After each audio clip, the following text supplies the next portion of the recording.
We have left Langkawi Marina. So we pulled into Langkawi with a couple of minor issues with the boat. I had to get the mast yesterday.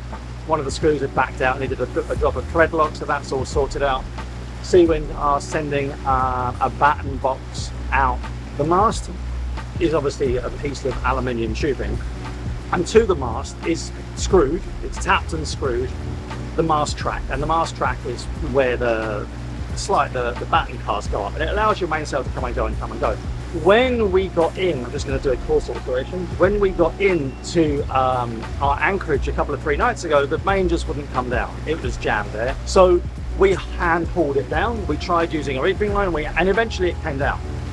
And when it came down, we could see that the connector between the mast and the sail had snapped. It's a carbon fiber piece with a titanium ball joint in it. Get on to Mike at Seawind and James, the whole technical team. They're like, it's a really good support network. They're like, okay, what is this? And he's like, okay, unfortunately you're gonna have to get the mast and go and see what's going on, because probably it's not so much that the batten box is broken, but something has actually fouled the batten car and stopped it coming down. And by you hauling it down, you've destroyed the batten box. I don't mind going up the mast, I quite like it in fact. So up the mast yesterday, and yes, there was one screw that had backed out to the point at which it was proud of the mast track. So went up, added thread lock, put them all back in, thread locked all the screws. We also have a light that's come on our Yanmar panel that says service transmission. I think it's on the starboard engine. It's at 275 hours. I think it's a 300-hour service. Anyway, onward. I'm sweating like an absolute beer. I am actually dripping in sweat, and I'm not a sweaty person, and I'm like, I can feel it like literally dripping down my arms. Arms. I'm Terysa, this is Nick, and this is Ruby Rose 2, our floating home. Subscribe to our channel and leave a comment because we love to hear from you, and a big thanks to our community of patrons.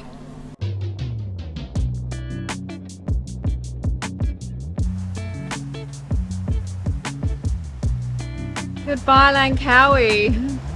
It was not nearly long enough. We saw basically the marina and the immigration office and the inside of a supermarket, and that was it, which is a shame, a real shame. But we are on a mission, as we've discussed at length in recent episodes. We have to get the boat to Phuket because we need to put the boat on a ship so that we can ship our boat to the Med. Nick is making sausage sandwiches for brunch. Very exciting times.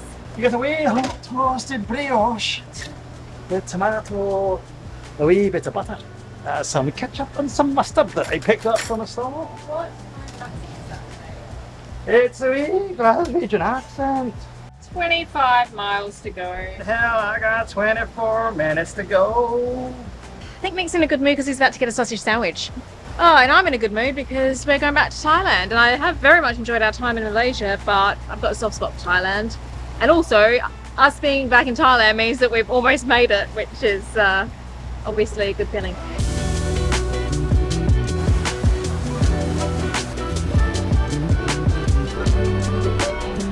Turn the pump on. Why have I got no water coming up? That's it. I need to get in here Yeah. and hold this bowl here. Right. Are you going to get out? Yeah. Okay.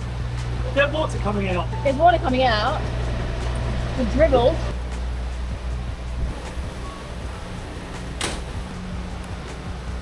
That's the water pressure we should have. Yeah. Okay. Finally, we've got like a pressurized hot water system that works. I got a soapy handle, I can't twist the shower on. A tremendously satisfying, hopefully, resolution to our freshwater problem. It's been driving me nuts to the point at which it was keeping me awake last night. I was looking at the specifications on the internet for our freshwater pump, and it's meant to pump up 4 gallons a minute, which is 16 litres, and I'm like, there's no way it's coming out with that.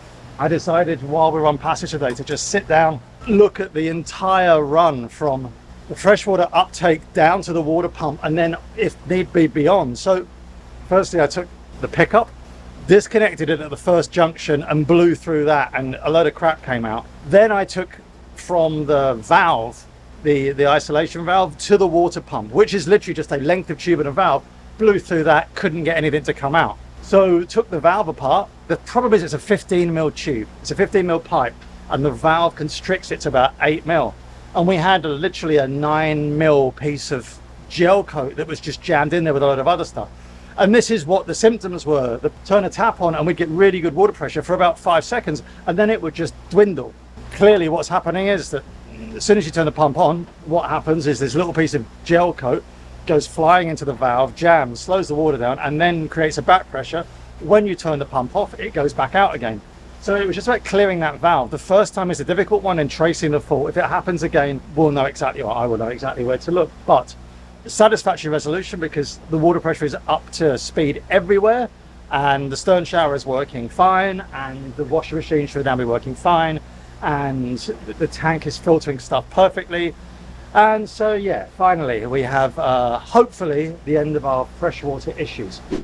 I just wanted to interrupt this episode very, very quickly from an absolutely stunning anchorage in Thailand. I'm just going to move so you can see the gorgeous sunset behind me, to remind you that we are on Patreon, and our patrons get so many good benefits and perks. We invite them out to come sailing with us. We have meetups, really amazing fun meetups. Our patrons also get early access to all of our videos. We do live streams. We have a WhatsApp group which is very active, like literally every day there's people chatting about boating and sailing and what they're up to, and we also keep everyone up to date on the WhatsApp group about our movements throughout the day and our various trials and tribulations. So if that all sounds good to you, then there's always a link in the description below for Patreon. Give it a click, check it all out, have a read, and hopefully we'll see you over there. Okay, let's get back to the episode.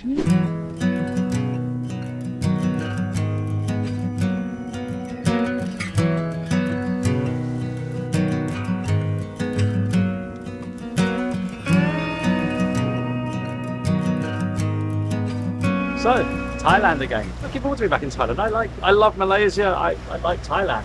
There's an anchoring field there, so. Yeah. No mistaking where we're meant to go then. Here, me Bunnings hat. Had to lose it. Might actually find some other cruises, Nick. Haven't found many other cruises this whole time we've been here. Alright, we're just circling, trying to find somewhere to anchor. There's a couple of boats on mooring buoys, like this one behind us. So I'm just trying to find somewhere that has like decent depth and no bommies on the bottom. I didn't film any of that. Sometimes there's just too much going on and you're like, I just can't add another element, i.e. running around with a camera, into this situation because it's already like at the brink of what I can handle mentally.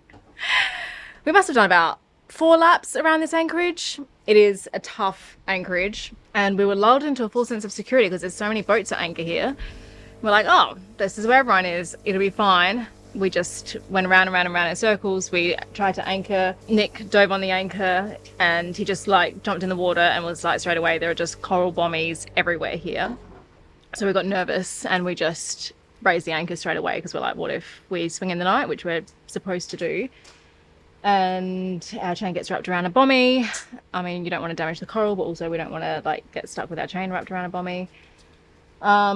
And also we're quite close to another boat. So anyway, we were getting a bit stressed, weren't we, Nicholas? The problem is that we have so little faith in our anchor that we're really jumpy about anchoring, and we need like perfect conditions. We need the perfect, oh babe, watch out.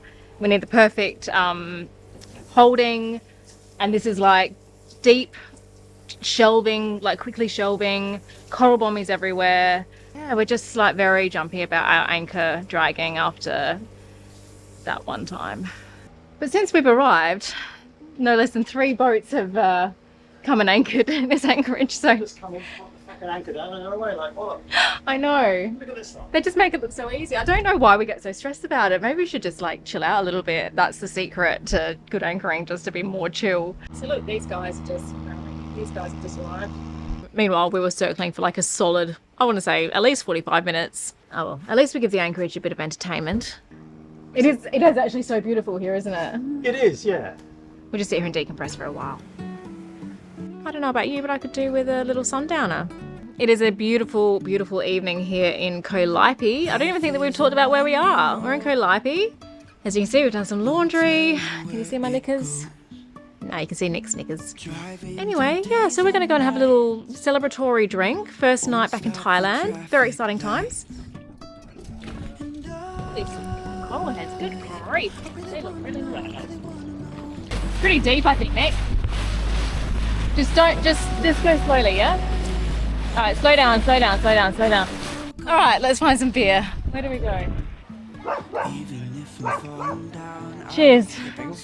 Oh, how lucky are we that this is our view every evening, although tonight is particularly spectacular.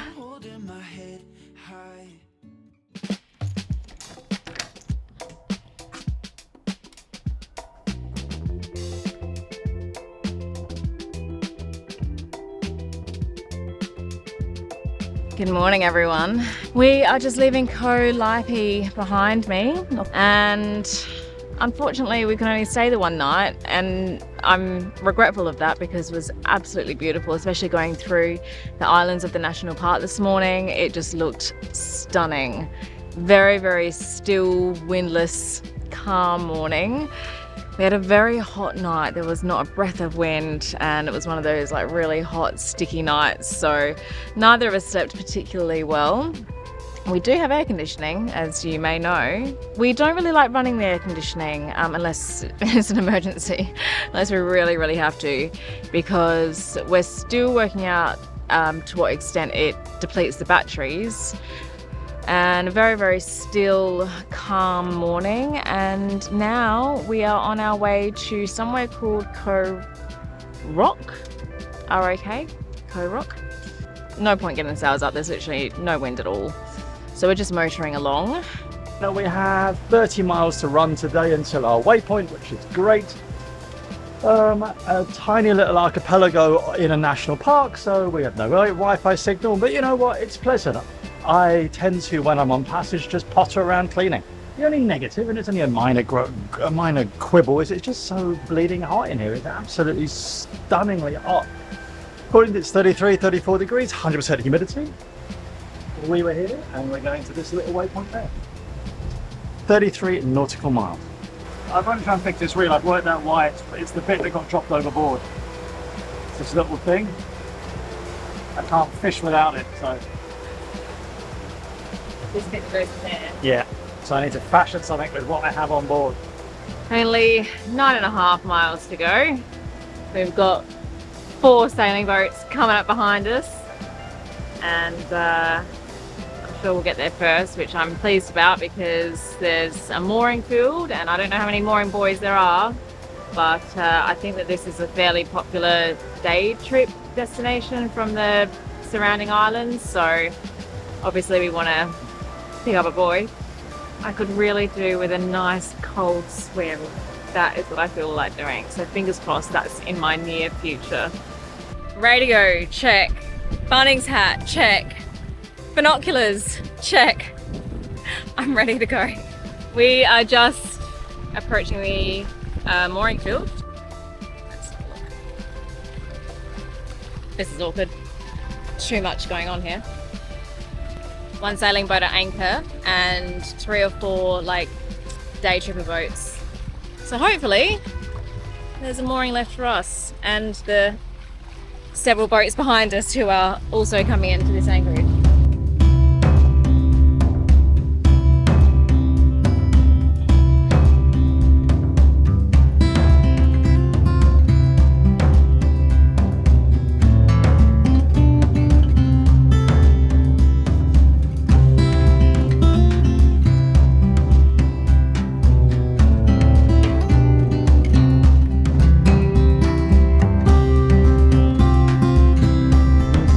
As good as it looks.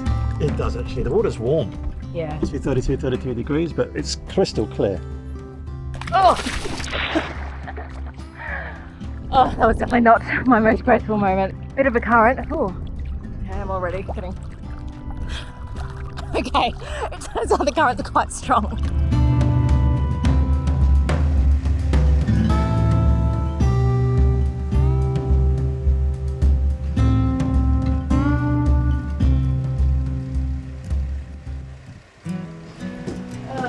What a day. What a week, what a month. Cheers. Cheers. Yeah, what an amazing location. And have you noticed, Nick, that there are no monohulls in this bay or in this anchorage at all? There's about 10 boats and they're all catamarans, which I don't think I've ever seen before. It is beautiful. Yeah. Cheers. Cheers. Anyway, I hope you guys enjoyed this episode. I am. I am. I am. I'm enjoying them immensely. But as I've been saying, you know, enjoy these episodes of us sailing around Asia while you can, because soon we are going to be in the Med, and that's why we're in such a mad rush, because we've got a ship to catch.